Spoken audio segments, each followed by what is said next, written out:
再来讲三论，国学经典是人类思想的喜马拉雅山，就是国学啊，它构建了那种思想的这种高度，今天的人是无法超越的，它是喜马拉雅山一样，它那是思想的喜马拉雅山。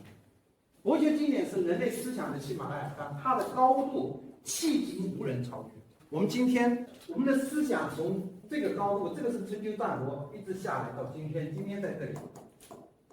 但是呢，我们科技水平原来在这里，今天到了这里，我们的科技水平不断的升高。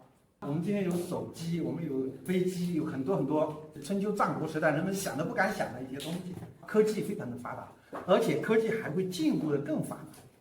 但是思想呢，一个科技如果没有了思想的对于它的把握，科技太发达是很危险的。所以科技它一定是一把双刃剑，科技要发达，但是没有思想对于它的把握啊，没有思想对它加以驾驭，它就像一匹野马一样，可能会出问题，会成为人类的危害。你要搞思想创新，那你要先站到喜马拉雅山顶上去。你要搞思想创新，你创什么新？你都没有站到喜马拉雅山顶上去，你都没有了解古人已经思想到哪里了，你还创什么新？你至少要站到能看见喜马拉雅山山顶那个地方。就是我们今天的人动不动爱谈思想创新，思想创什么新？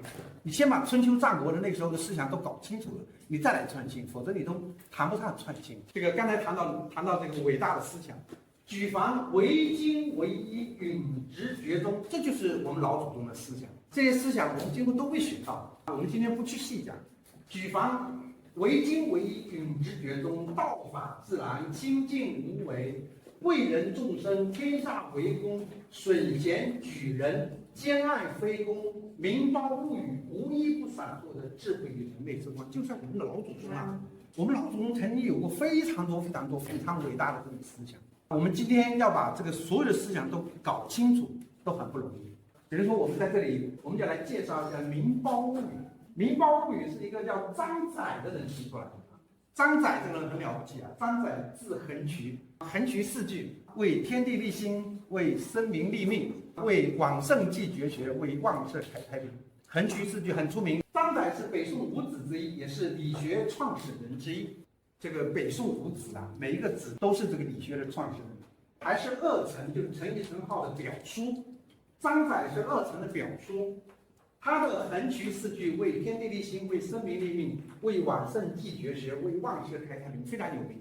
但他提出的《明褒物语》的伟大思想却几乎不为人知。《明褒物语》讲的是什么？我们随便举个例子哈，就是说我们的思想为什么说春秋时代的或者古代的这种很多思想，就是思想的喜马拉雅山无法超越。明褒就是人民皆我同胞，明褒就人民都是我的同胞。